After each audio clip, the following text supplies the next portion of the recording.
Innal hamdalillah nahmaduhu wa nasta'inuhu wa nastaghfiruh wa na'udzu billah min shururi anfusina wa sayyiati a'malina. May yahdihillahu fala mudhillalah wa may yudlil fala hadiyalah. Wa asyhadu an la ilaha illallah wahdahu la syarikalah wa asyhadu anna Muhammadan abduhu wa rasuluh. Allahumma shalli ala Muhammadin wa ala alihi wa sahbihi wa man ihtada bihadihi wastanna bisunnatihi ila yaumiddin, amma ba'd. Para hadirin, bapak-bapak dan ikhwah dan anak-anakku sekalian, hafizakumullahu ta'ala jami'an. Alhamdulillah, kembali kita memperbanyak puji-pujian kepada Allah Subhanahu wa ta'ala atas keagungan, kebesaran dan ketinggiannya, serta curahan nikmat, limpahan rahmat pada kita sekalian. Malam hari ini, di malam Jumat, kembali dengan izinnya dan taufiknya kita hadir melaksanakan sekian banyak ibadah yang Allah Subhanahu wa taala syariatkan kepada kita melalui lisan Nabi-Nya sallallahu alaihi wasallam, melaksanakan solat secara berjamaah dan juga duduk bermajlis, memperbanyak salam dan salawat kepada Nabi kita sallallahu alaihi wasallam dengan mempelajari sunnah-sunnah dan hadis-hadis beliau. Hadis-hadis beliau yang sahih yang dikumpulkan oleh Syekh Muhammad Fuad Abdul Baqi rahimahullah dalam buku yang beliau beri judul dengan Al-Lu'lu' wal Marjan fima ittafaqa alaihi asy-syaikhan. Mutiara-mutiara hadis yang diriwayatkan secara bersama oleh dua syekh, dua imam dalam bidang hadis, Al-Imam Al-Bukhari dan Al-Imam Muslim rahimahumallahu ta'ala. Jamaah sekalian, kita sudah berada di malam ke-22 Sya'ban. Artinya taklim kita untuk tahun ini, sebelum bulan suci Ramadan tinggal 2 kali lagi insyaAllah, yaitu malam kita ini dan malam Jumat depan, biidznillah. Karena kita sudah akan mengadakan Ru'yatul Hilal di malam Sabtunya, ya. Dan kita akan menanti pengumuman, ya. Apakah malam Sabtu depan sudah masuk 1 Ramadan ataukah belum, ya. Dan pengkajian kita dalam kitab Al-Lu'lu' wal Marjan ini, kita akan upayakan menyelesaikan kitab haji ini, ya. Masih tersisa beberapa hadis. Mudah-mudahan di 2 pertemuan terakhir ini, malam ini dan malam Jumat depan, jika tidak ada halangan, biidznillah, kita akan tuntaskan, selesaikan pembahasan hadis-hadis dalam kitab haji. Untuk nanti pasca Ramadan, ba'da Ramadan, ya, kita akan membahas kitab yang lainnya. Kalau dari segi urutan Kitabu An-Nikah, apakah kita bahas kitab nikah atau kitab yang lainnya, ya. Nanti kita akan lihat, ya, insyaallah. Jamaah sekalian, untuk pembahasan tentang hadis-hadis dalam kitab haji ini, kita sudah sampai pada pembahasan tentang keutamaan tinggal di kota Madinah, pertimbangan-pertimbangan atau iming-iming yang hanya bersifat duniawi, lalu meninggalkan kota Madinah dengan segala keutamaan-keutamaan tinggal dan ibadah di dalamnya. Kita sudah membaca bab yang ke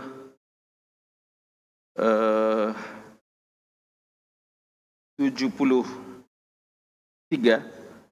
atau bab tentang Madinah yang ditinggalkan oleh bab tentang anjuran untuk tinggal di Madinah walaupun wilayah-wilayah di berbagai negeri pun sudah terbuka, sudah memungkinkan untuk didiami.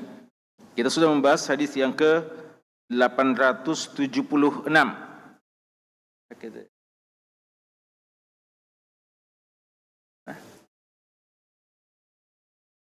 876. Akhadna. Ya, sekarang kita mulai. Ya, kita akan upayakan membahas beberapa hadis di malam ini. Kita akan mulai dengan pembahasan bab yang ke-73 dalam kitab haji. Beda ya? Ya, kalau penomoran babnya berbeda, tidak apa-apa. Tapi dalam penomoran hadisnya sama ya? Hadis yang ke-877. Nuskah terjemahan juga sama? Sama ya? Alhamdulillah. Tidak ada yang beda ya? Cetakan. Bedanya cetakannya? Beda? Sama? Ya. Sama? Tapi nomor hadisnya sama?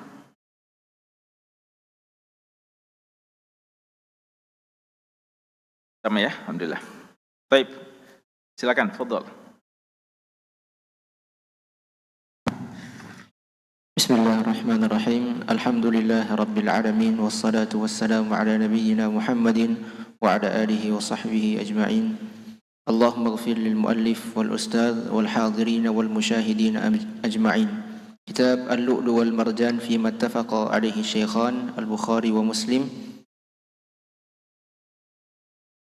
Qala al-Imam an-Nawawi rahimahullah, babun fil madinati hina yatrukuha ahluha.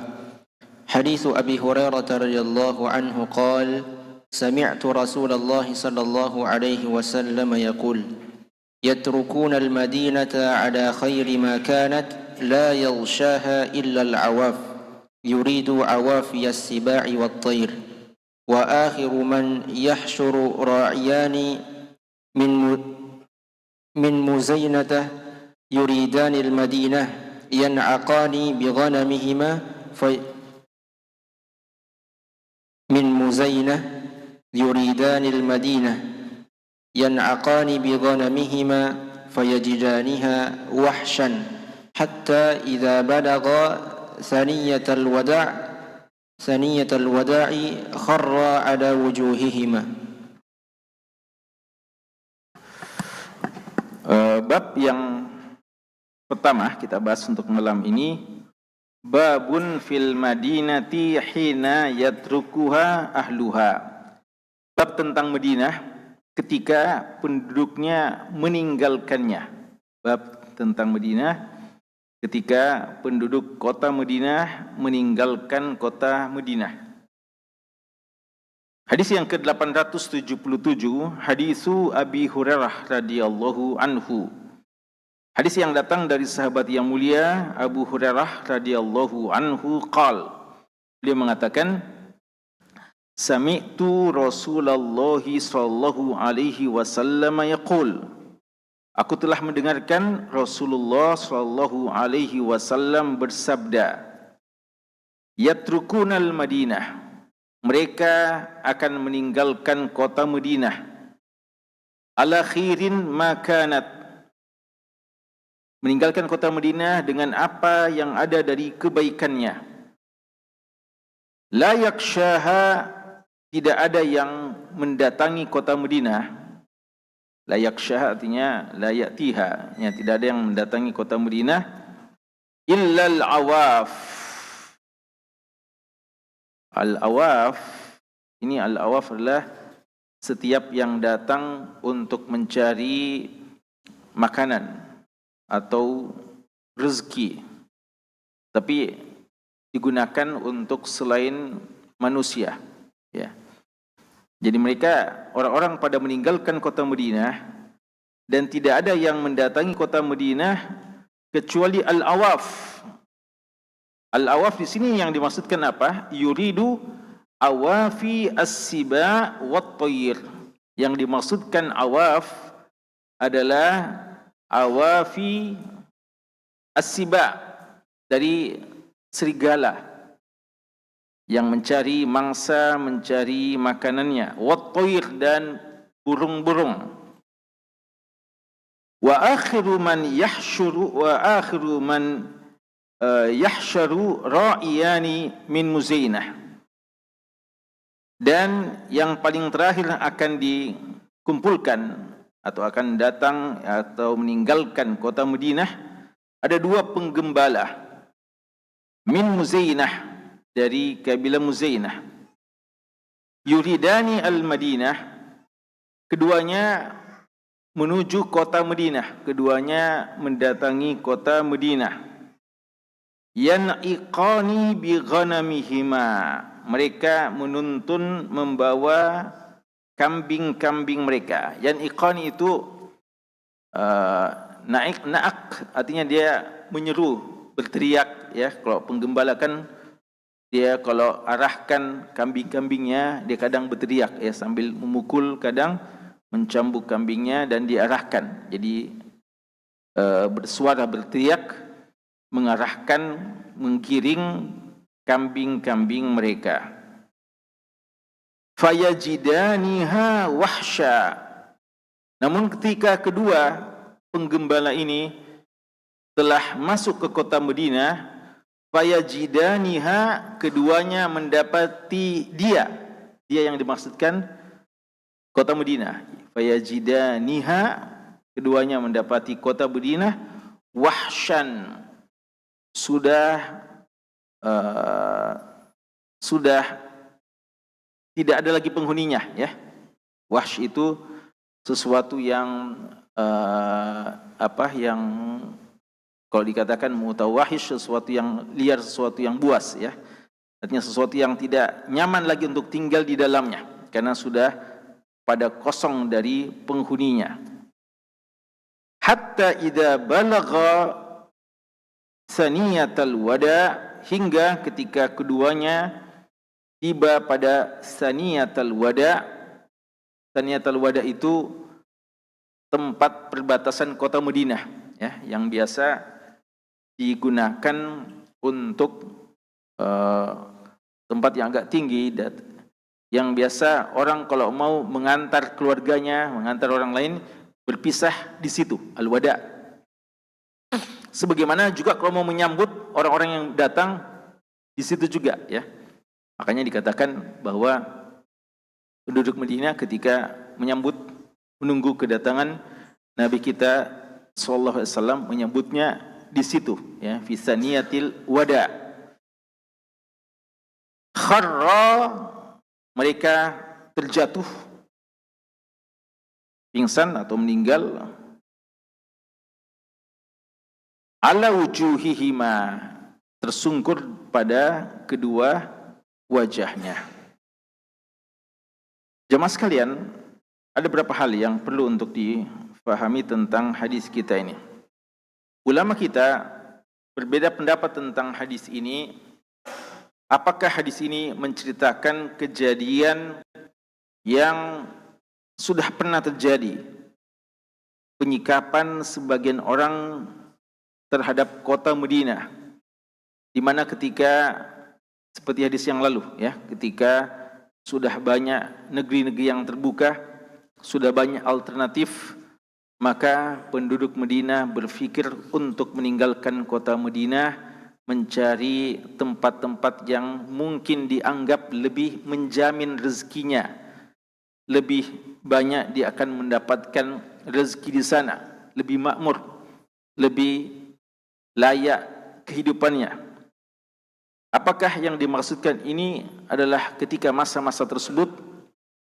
Dan sebagian mengatakan ini setelah masa-masa khilafah Rasyidin, dan ketika banyak orang sudah tidak lagi memperhatikan persoalan keutamaan ibadah di kota Madinah. Dan kebanyakan mengatakan sebenarnya yang dimaksud ini kejadian di akhir zaman, belum terjadi sampai hari ini. Buktinya apa? Madinah hari ini apakah sudah kosong, tidak lagi penduduknya? Ya masih sangat banyak. Orang masih mendatanginya dengan jumlah yang sangat banyak. Bahkan orang masih sangat ingin untuk tinggal di sana, tidak kosong, ya. Dan ini yang disebutkan oleh banyak ulama kita, di antaranya Ibnu Hajar rahimahullah taala mentarjih beberapa pandangan-pandangan ulama sebelumnya. Dan ini kemungkinan yang lebih tepat, ya, bahwa apa yang disabdakan oleh Rasulullah SAW ini kejadian yang akan datang, termasuk di antara tanda-tanda akhir zaman, dan belum terjadi saat sekarang ini, ya, belum terjadi saat sekarang ini. Di sini disebutkan yatrukunal Madinah, mereka meninggalkan Madinah ala khairin ma kanat. Artinya bukan berarti Madinah sudah berubah, bukan berarti Madinah sudah tidak afdal lagi, tetap baik, tapi mereka sudah meninggalkannya. Dan ini fenomena akhir zaman, ketika orang-orang makin rendah keimanannya dan Madinah ditinggalkan, ya. Dan kita tahu di antara tanda-tanda akhir zaman adalah ketika orang tidak lagi semangat beribadah, bahkan nanti akan ada masanya tidak ada lagi yang mengucapkan Allah, Allah, ya, tidak ada lagi orang yang mengingat Allah sama sekali. Dan dalam hadis, la taqumus sa'ah illa ala syirari al-khalq, tidak akan terjadi kiamat kecuali dia akan terjadi pada saat syirarul khalq, manusia adalah manusia yang paling buruk di masa itu. Jadi kiamat ini tidak akan terjadi kecuali memang yang masih hidup adalah tinggal orang-orang jahatnya saja. Maka disitulah terjadi hari kiamat. Makanya kita tidak pernah berharap, ya, bisa kita panjang umur sampai hari kiamat, ya. Karena itu pertanda masa-masa di mana keimanan sudah begitu merosot sampai pada tingkat yang nadir, ya. Karena ini sesuatu hal yang akan terjadi. Dan ini di antara tanda-tanda kenabian Nabi kita SAW mengabarkan apa yang akan terjadi dan belum terjadi. Dan apa yang beliau kabarkan ini bukan ramalan, tapi bukan dari kalangan manusia, ya. Jadi awaf yang cari-cari rezeki, cari makanan di mana bisa didapat, akhirnya sampai ke kota Madinah. Bukan karena keutamaan kota Madinah, bukan untuk ibadah, karena yang datang ini adalah dari kalangan as-siba. As-siba itu binatang buas, serigala, wat-toir, dan burung-burung yang datang cari rezeki. Jadi datang bukan untuk keutamaan ibadah, tapi sekedar mencari rezeki mereka, jatah makanan mereka. Nah, dan ulama menyebutkan di antara bukti, ya, di antara bukti bahwa ini terjadi di akhir zaman adalah bahwa orang nanti yang akan, ini di antara akhir, ya, akhir zaman, orang yang akan terakhir meninggalkan kota Madinah, tidak ada lagi setelah dia adalah dua penggembala dari Al-Muzani, ya. Jadi dari kabilah Muzainah yang akan meninggalkan kota Madinah. Mereka datang menggiring gembalaannya, kambing-kambing mereka untuk masuk ke kota Madinah, tapi tidak mendapati lagi apa-apa di kota Madinah. Tidak lagi penghuninya, tidak lagi orang. Maka jadi wahsyan, sesuatu yang sangat menakutkan, sesuatu yang sangat mengkhawatirkan, ya. Akhirnya mereka berjalan dan akhirnya juga ikut meninggalkan kota Madinah. Akhirnya juga meninggalkan kota Madinah, dan disitulah keduanya mendapatkan ajalnya. Hadis ini, bos sekalian, disebutkan bahwa kota Madinah akan tetap mulia di sisi Allah Subhanahu wa taala, tapi akan ditinggalkan dalam dua keadaan. Keadaan yang pertama, ketika pertama kali terjadi futuh, di mana sudah ada wilayah kekuasaan kaum muslimin yang lainnya, lalu sebagian, ya bukan semua, sebagian saja orang meninggalkan kota Madinah dengan pertimbangan-pertimbangan duniawi tadi, bahwa di sana ada kemungkinan kehidupan yang lebih layak, ya, tanda kutip, di negeri-negeri yang lain. Ini sudah terjadi atau belum? Ya, yang sisi ini sudah terjadi. Ada sebagian, ya, tapi masih sebagian kecil. Ada sebagian orang setelah, ya kan dulu kota Madinah memang pusat. Umat Islam cuma ditahunya bercokol di kota Madinah saja. Makkah masih dikuasai kaum musyrikin, apalagi negeri-negeri yang lain. Namun setelah dibuka semuanya ini, umat Islam sudah menguasainya, maka mulai berkurang penduduk Madinah sedikit demi sedikit. Jadi ini fase pertama berkurangnya penduduk Madinah. Karena pertimbangan-pertimbangan sudah wilayah yang lain juga kan miliknya kaum muslimin. Ya, itu kan biasa jadi alasan. Di sana juga kan miliknya kaum muslimin. Jadi tidak ada salahnya kita pindah di sana. Tapi masalahnya adalah mereka meninggalkan kota Madinah karena pertimbangan duniawi, lalu lupa bahwasanya di Madinah begitu banyak fasilitas ibadah yang seandainya mereka bersabar dengan kota Madinah, dia akan mendapatkan pahala yang berlipat ganda. Fase pertama ini sudah ada, ya, sejak masa-masa itu. Tapi belum terlalu kuat. Fase kedua ini nanti yang belum terjadi hari ini dan akan terjadi, di mana kota Madinah akan kosong betul, sepi dari penghuni, dan tidak ada kecuali binatang-binatang yang melata yang mencari rezekinya dari kalangan serigala maupun burung-burung atau binatang-binatang lainnya. Dan nanti yang akan terakhir meninggal dunia dari kota Madinah, dua penggembala yang datang dari Muzainah, datang ke kota Madinah lalu tidak mendapatkan lagi penghuni, tidak lagi mendapatkan orang-orang, maka akhirnya keduanya juga mau meninggalkan kota Madinah, dan di perbatasan di Saniyatil Wada mereka pun mendapatkan ajalnya. Dan disitulah kiamat, ya, artinya di masa itulah kiamat sudah dekat, ya, di antara tanda-tanda kiamat. Wallahu a'lam.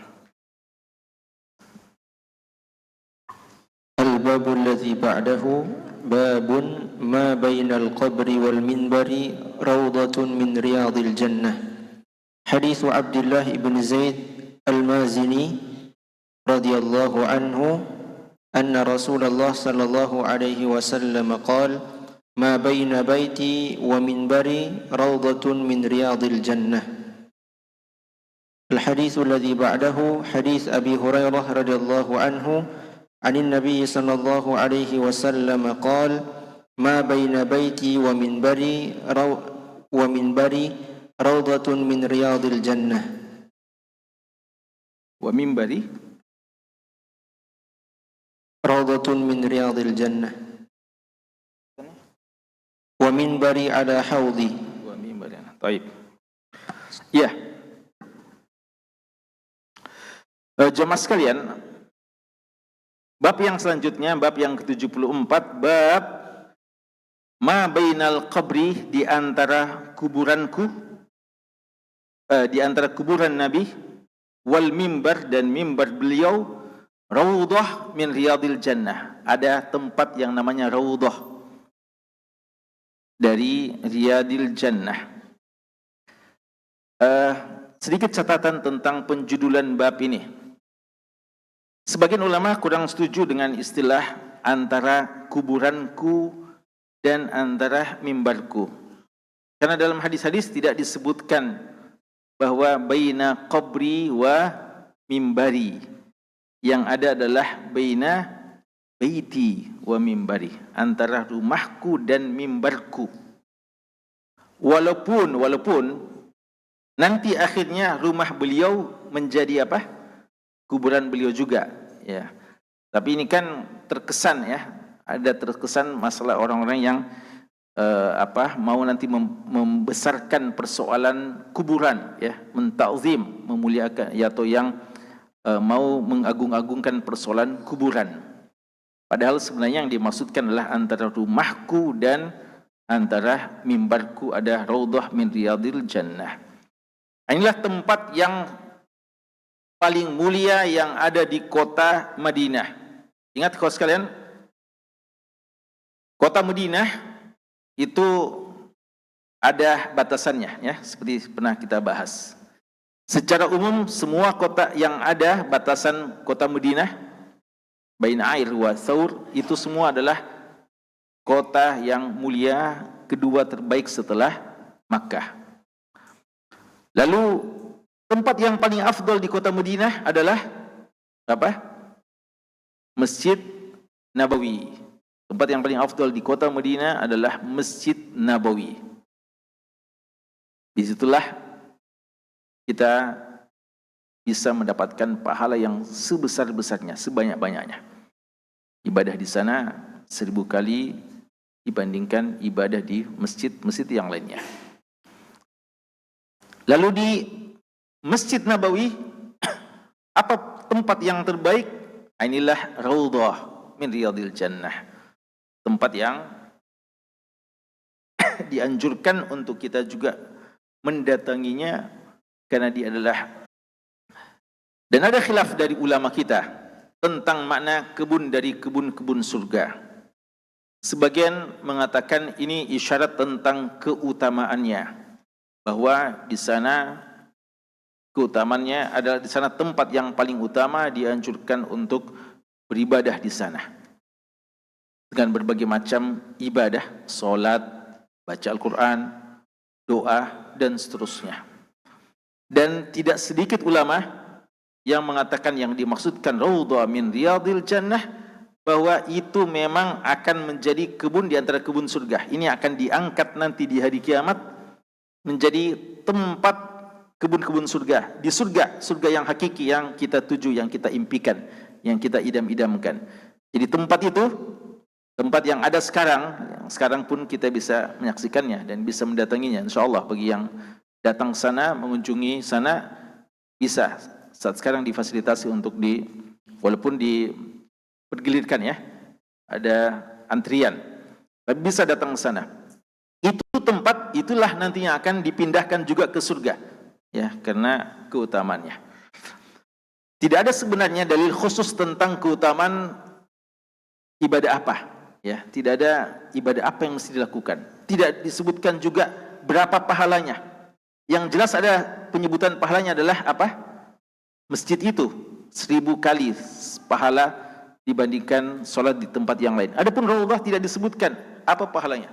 Cuma lafaz inilah yang menjadikan ulama kita istimbat bahwa ini tempat yang paling afdal untuk beribadah di sana. Kecuali untuk sholat, ya. Sholat yang paling afdal adalah sholat di shaf awal. Cuma saat sekarang ini memang Raudhah juga bisa menjadi shaf yang paling awal. Kalau dahulu, ya, di masa-masa kami, beda shaf awal dengan beda di Raudhah, ya. Shaf awal itu saat sekarang sudah ditutup, ya. Jadi kalau saat sekarang ini dikosongkan untuk tempat lewat-lewatnya orang, tempat lewat, akses untuk lewat, mau ziarah ke kuburan dan yang lainnya. Kalau dahulu, ya, dari Babus Salam itu kita sholat ke shaf awal, dan Raudhah mungkin kalau hitungannya mungkin dulu shaf-shaf yang kelima atau yang di belakang lagi. Sehingga ulama kita mengatakan kalau untuk sholatnya, sholat jamaahnya, afdolnya tetap shaf awal. Tapi selain sholat, afdolnya ibadah di Raudhah. Ya, jadi kalau selesai sholat jamaah, kalau memungkinkan kita ke Raudhah, pergi ngaji-ngaji sana, pergi doa, berzikir, sholat sunnah, ya, sholat sunnah, ya. Kalau sholat wajibnya tetap di shaf awal. Dulu masih bisa dulu belum ada antrian, ya, belum dibuatkan antrian. Dulu masa-masa kami, ya, tonton itu, ya, tonton 1993 sampai, ya, itu masih tidak ada antrian, ya. Jadi kalau kita biasa, apalagi kalau setelah, ya, dulu umroh juga masih sangat sedikit orang umroh. Jadi kita hampir tiap hari bisa ke Raudhah, ya. Kita ke Raudhah duduk-duduk dan masih sepi-sepi, ya. Kalau saat sekarang mesti dibuatkan antriannya. Jadi ibadah kita di sana, nanti kalau mau sholat kita pergi ke depan, ya, ke depan. Karena memang tidak ada dalil yang menyebutkan secara khusus. Tapi sekali lagi penyebutan bahwa dialah kebun surga ini jadikan dalil oleh ulama kita keutamaan ibadah di sana. Yang mana letaknya Raudhah? Di sini jelas Nabi kita sallallahu alaihi wasallam sebutkan letaknya, yaitu antara baiti, antara rumah beliau Dan yang dimasukkan rumah beliau ini kamarnya Aisyah radhiyallahu anha, ya, secara khusus kamarnya Aisyah. Karena beliau sebenarnya punya banyak rumah. Sesuai dengan rumah-rumah istri-istri beliau, ya. Dan sebenarnya rumah beliau adalah kamar saja, ya, hujurat, ya, kamar.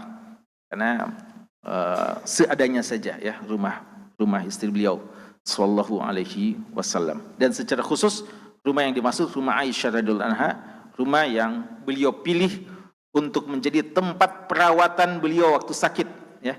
Karena berat lagi kalau beliau harus mempergilirkan istrinya, setiap malam pindah ke istrinya yang punya giliran, maka beliau minta izin agar istri-istrinya bisa ridha untuk beliau dirawat saja di rumah Aisyah radhiyallahu anha. Tinggal para istri beliau yang mengunjungi beliau di rumah Aisyah.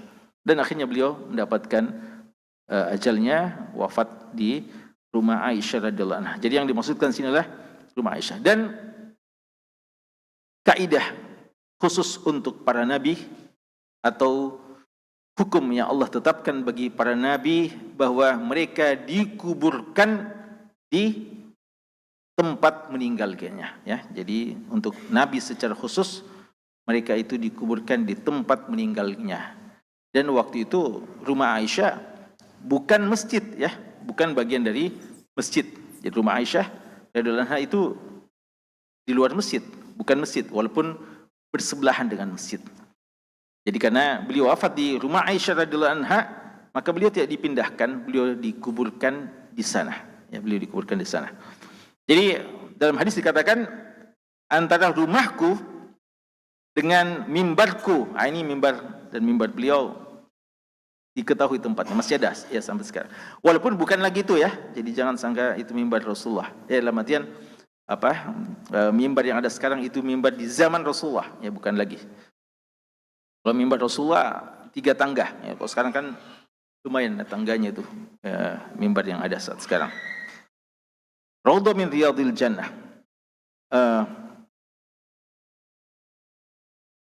Wa mimbari ala haudi. Adapun perkataan mimbari ala haudi, mimbarku itu berada pada haudku. Ini juga salah satu kekhususan Nabi kita sallallahu alaihi wasallam. Beliau punya haud. Haud itu adalah telaga.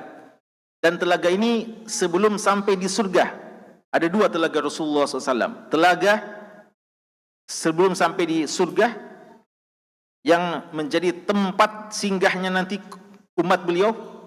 Sebelum sampai kepada mizan timbangan amalan-amalan kita, ada telaga beliau. Yang mana beliau mengatakan, siapa yang ana faratukum ala haudi, saya orang yang paling pertama kali duluan sampai di telagaku. Kenapa beliau yang paling duluan? Karena beliau yang akan melayani dan memberikan minum kepada umat-umatnya. Selain dari para ahlu bid'ah yang ketika dipanggil lalu ada malaikat yang mengatakan suhqan, ya, karena pergi jauh-jauh, ya, jangan ke sini. Tidak diizinkan untuk mendekati telaga Nabi kita sallallahu alaihi wasallam. Telaga yang siapa yang meminumnya tidak akan haus sama sekali lagi.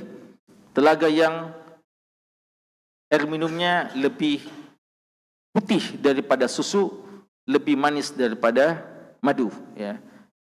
Yang kita akan mendapatkan kemuliaan dilayani langsung dengan tangan beliau yang mulia, Nabiullah Muhammad sallallahu alaihi wasallam.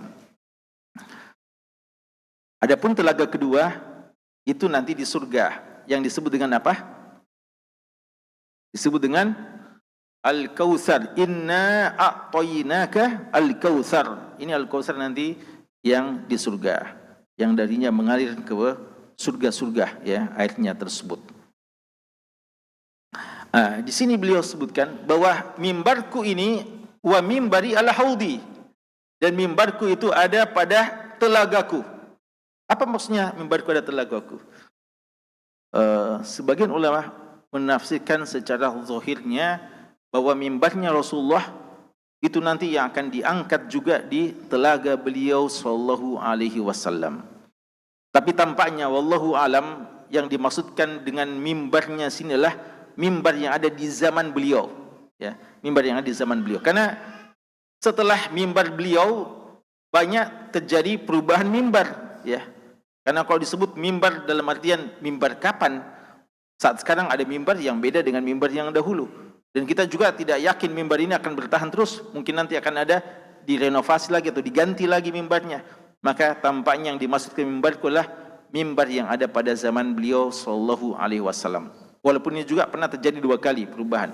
Mimbar yang pertama yang mimbar yang sangat sederhana, pohon kayu, yang akhirnya beliau tinggalkan setelah dibuatkan mimbar yang lebih permanen, dan akhirnya pohon kayu itu menangis, ya, karena ditinggalkan oleh Nabi kita sallallahu alaihi wasallam, menangis sebagaimana tangisan manusia dan tidak bisa berhenti menangis sampai Rasulullah turun dari mimbar ceramahnya, mimbar yang barunya, dan beliau diamkan, beliau bujuk, ya, semacam bujuk, elus-elus mimbar kayu itu, akhirnya diam.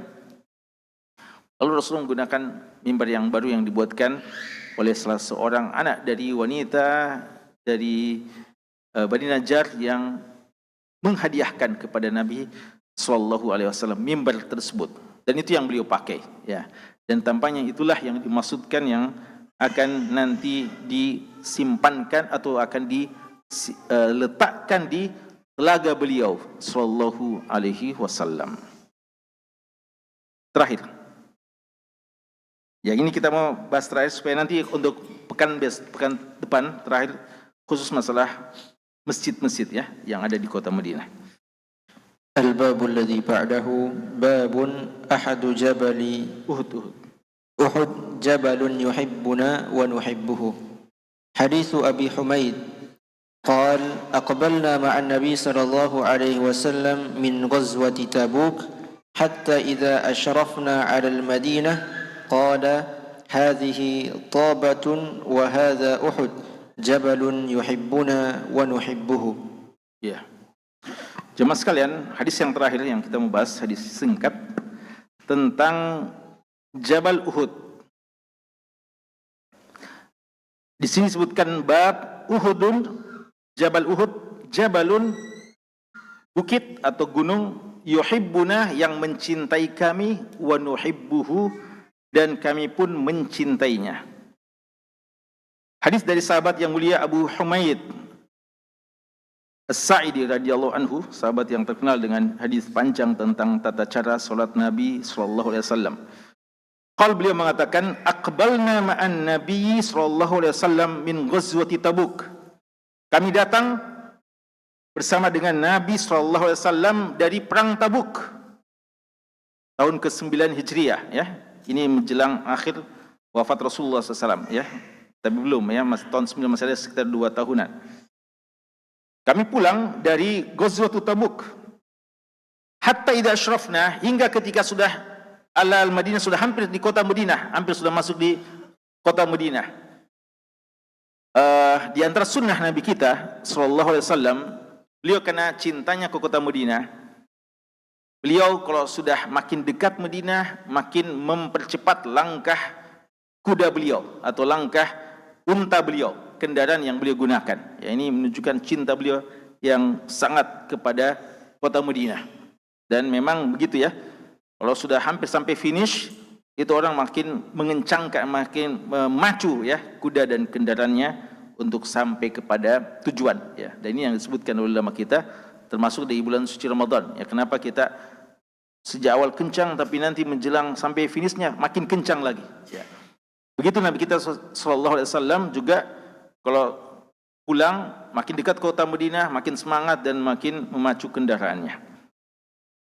Ketika masuk kota Madinah, ada 2 yang beliau sampaikan kepada sahabat, dan ini sering sekali Nabi kita sallallahu alaihi wasallam di atas kendaraan, di tengah perjalanan memberikan banyak faedah kepada para sahabatnya.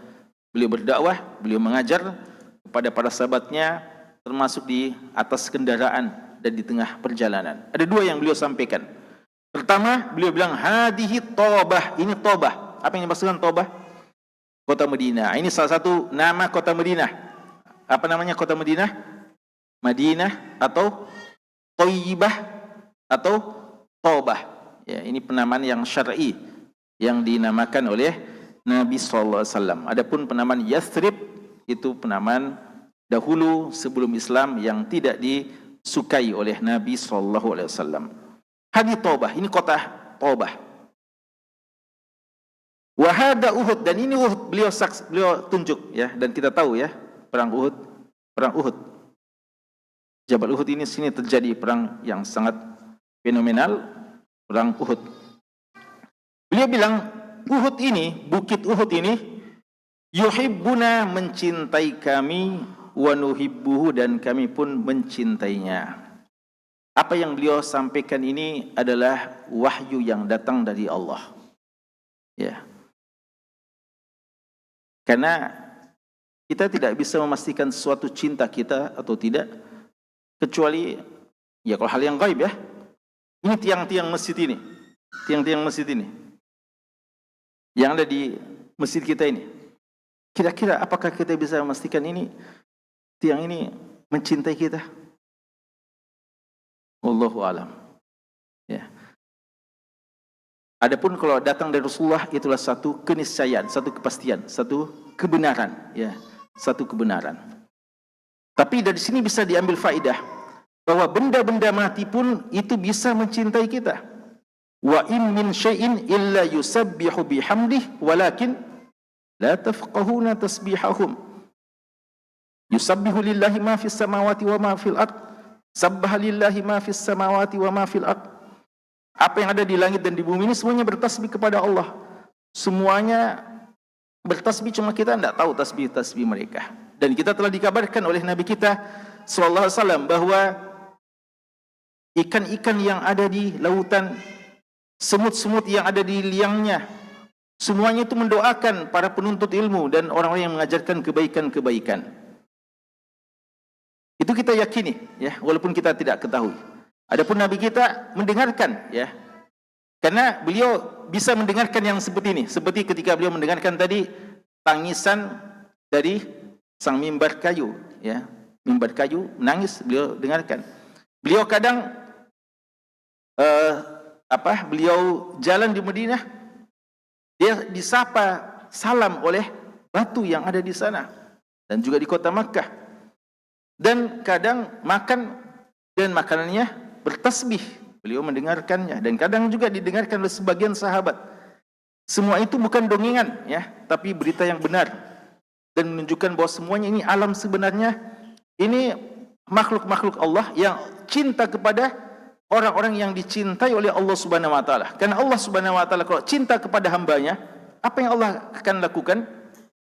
Nada Jibril, Allah akan panggil Jibril, inni uhibbu fulanan fa'hibbahu.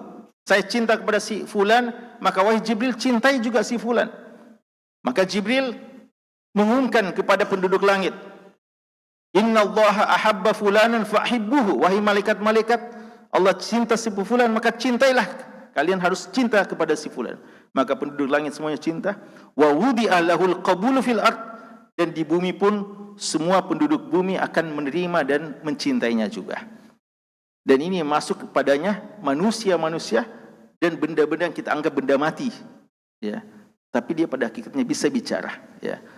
Ini semuanya bisa bicara. Yauma idzin tuhaddisu akhbaraha. Bumi-bumi khususkan yang kita pijak, yang kita injak hari ini, lantai-lantai yang kita injak hari ini, semuanya akan menjadi saksi nanti di hari kiamat kelak, ya. Kita pernah gunakan apa di situ, ya? Lantai-lantai yang kita injak, tempat-tempat itu, tempat-tempat yang kita lalui, semuanya akan menjadi saksi-saksi bagi kita. Lana au alaina, entah saksi baik atau saksi keburukan bagi kita. Waliyadzubillah. Ya, Allah Subhanahu wa taala telah menyebutkan bagaimana si Fir'aun ketika tewas, fama bakat alaihimus sama'u wal ardu wa ma kanu munzarin. Waktu si Fir'aun tewas, tenggelam dengan bala tentaranya, kata Allah, fama bakat alaihimus sama'u wal ard. Langit-langit dan bumi tidak menangis dengan kematiannya. Kata Ibnu Abbas bahwa adapun hamba Allah jika wafat, maka langit dan bumi akan menangis dengan kematiannya. Kenapa langit? Karena amalan itu terangkat ke atas langit. Begitu berkurang lagi ada satu hamba yang meninggal, tidak lagi orang yang beribadah yang bisa naik ke atas langit amalannya. Berkurang, ya. Walaupun nanti ada hamba yang lain. Bumi yang dipijak juga akan nangis karena tidak ada lagi hamba yang selama ini biasa pakai dia solat. Dan inilah yang dinamakan pencinta alam yang hakiki ya. Kalau mau jadi pencinta alam, tidak usah ngaku cinta alam. Cinta saja Allah dan Allah cinta kita dan Allah menjadikan alam juga mencintai kita. Makanya Rasulullah tidak bilang apa? Nuhibbuhu. Beliau bilang dulu apa? Jabalun yuhibbuna. Bukit Uhud yang duluan mencintai kita dan kita pun mencintainya. Tidak ngaku kita cinta. Ya, kan banyak orang bilang ngaku pencinta alam. Tapi kira-kira alam cintai dia? Wallahu alam. Bagaimana kira-kira Allah alam cinta dia kalau dia injak-injak daki itu alam tapi dia tidak solat umpamanya. Ini bagi yang tidak solat ya. Dia katanya menaklukkan gunung ini, naik sampai puncaknya. Tapi mungkin ada yang bermaksiat di situ. Tidak mungkin dicintai alam kalau seperti itu. Ya, kita inginkan bukan mencintai alam, tapi kita dicintai dan kita pun pasti mencintainya. Kaidah yang disebutkan oleh ulama kita, laisa sya'nu an tuhibba, innama sya'nu an tuhabba. Tidak penting kamu ngaku cinta, yang penting kamu dicintai. Allah mengatakan, qul in kuntum tuhibbunallaha fattabi'uni yuhibbukumullah. Ngaku cinta Allah banyak, tapi kata Allah kalau betul-betul cinta kepada Allah, ikuti Rasulullah SAW. Tidak usah ngaku-ngaku. Ini saja jadi tolak ukurnya. Cintai Rasulullah, apa yang terjadi? Yuhibbukumullah. Allah akan cinta kepada kamu. Ya, makanya kata ulama kita, berapa banyak orang yang ngaku cinta Allah tapi Allah tidak mencintainya. Tapi ketika Allah sudah cinta kepada kita, itulah yang penting. An-nuhab, ya Allah mencintai kita. Jadi jemaah sekalian, insyaallah ya, alam ini akan cinta kepada kita jika kita betul-betul cinta kepada Allah dan Allah Subhanahu wa taala mencintai kita ya. Dengannya lah kenapa majelis ilmu itu orang-orang yang mendatanginya saja di jalanan sudah didoakan oleh seluruh penduduk bumi ya. Semut-semut di liangnya doakan dan ikan-ikan di lautan, dan malaikat saja yang terbang keliling merendahkan sayapnya dan menghentikan sayapnya, berhenti terbang untuk ikut meramaikan majelis ilmu tersebut. Inilah yang kita inginkan ya, menjadi orang-orang yang betul-betul dicintai oleh Allah, dan kita pun berusaha untuk senantiasa menambah cinta kita kepada Allah, dan Allah akan menjadikan seluruh alam ini akan juga mencintai kita. Wallahu ta'ala alam, sallallahu ala nabiyina Muhammad wa ala alihi wasahbihi wasallam, walhamdulillahi rabbil alamin.